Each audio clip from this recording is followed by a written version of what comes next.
Hi everyone, and welcome back to another quick supplement review with myself here at Switch Studios. Today we're going to talk about a supplement that's widely used in the fitness industry, whey protein. Something many of us will have heard of, or at least protein powders and protein shakes. Whether you're doing fitness classes, whether you're doing bodybuilding, or whether you're looking to lose weight, it's something that's pushed on us quite a lot, the importance of having protein and to supplement that with whey protein. First of all, as always, I want to clarify the fact that with supplements, I'm always a little bit dubious about recommending clients have too many supplements, because what usually happens is we become reliant on the supplement, and it's so important that you don't create that culture of reliance. Always, always, always revert back to food. If you need more protein because of the exercise you're doing, if you're lifting higher intensity weights, if you're doing more resistance training, then first of all, always try and get it from food. Make sure you've got a constant flow of protein through the body. Try and have protein maybe every 3 or 4 hours. Stimulate it through the day. If, however, you find that you're doing very high intensity exercise and you're really progressing your training, you may be 6, 7, 8 weeks into your training plan, then a protein supplement might be something you want to consider. I myself would always go for a plant-based version, has less chemicals, it's been treated a lot less. However, whey protein is the most accessible and it's also one of the cheapest. So that's obviously the one that most of us veer towards. Now, first of all, what is whey protein? So whey protein is something that's been isolated usually from milk. So it's a milk-based protein. It's a protein that usually is put with a sugar. That's not necessarily a bad thing, and I'll explain why that in a second. And it's a protein that's used to transport protein powder that's used to transport protein as quickly as it can into the muscle tissue. So for that reason, it's good for certain things and bad for certain things. Most whey proteins, as we said, contain a sugar or a flavouring or something that helps transport it quicker into the bloodstream. Now, if you're looking to lose weight and reduce body fat, and if you have done your body fat measurements and they're over 25-30% of your entire mass is made up of body fat, then first of all, I would look to avoid all protein supplements.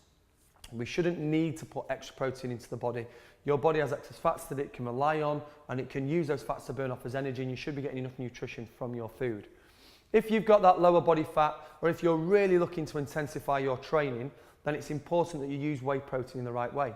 If again you're looking to rip up and lose weight, and your body fat's over the 15%, so you're not quite really into that ripped, sculpted phase, then I would definitely suggest not having a whey protein in the morning. I've done other videos talking about how it's good to increase and lengthen that fasting state that we have at breakfast. And if you put a sugar of any sort in your body in the morning, you're just giving your body a higher influx of insulin, which straight away reduces the body's access to fats.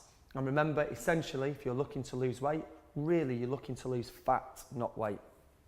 So where is whey protein good for us to use? Well, again, it's all about the intensity of training. If you're doing lots of high intensity resistance training and you're looking either to put on muscle mass or hold on to muscle mass and eat away at fat, then whey protein may be a supplement that you look to have directly after the workout.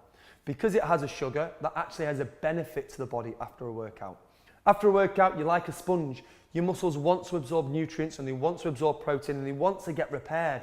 They want to go through the process, what we call anabolism. So they want to become anabolic, growth, rebuilding, and protein helps us do that.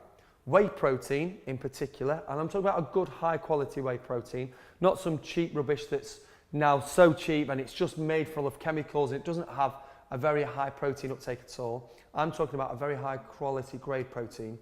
Then that helps transport the protein into your system. The fact that it has a sugar means that it stimulates and spikes your insulin levels, and insulin works really well with muscle tissue after training. So we want a sugar and a protein straight after those big heavy weight sessions.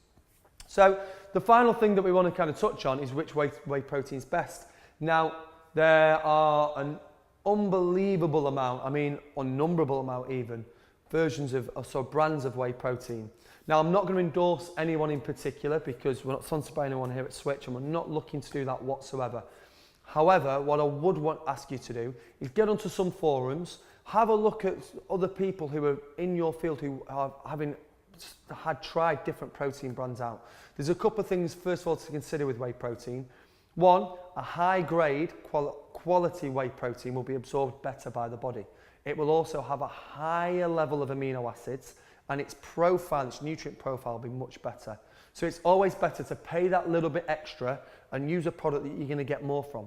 There's no point looking for the cheapest product on the market, which isn't going to have a good profile, it's not going to have a good amino acid balance, and therefore it doesn't matter how cheap it is, all you're doing is getting sugars out of that and no protein. It's always better to get that little bit more quality and to use that within your nutritional plan. Remember, supplements of any sort are exactly that. They're a supplementation. Never rely on supplements to be your main or sole source of energy or protein or fats. Never rely on them. Always try to use, as we said at the start, food is your basis and your foundation of nutrition and minerals, and to help you achieve your athletic goals. I hope that's helped, and I hope that if you have any struggle with extra protein questions, please let me know. Get in touch and we'll try and answer them for you. Thank you very much. Take care.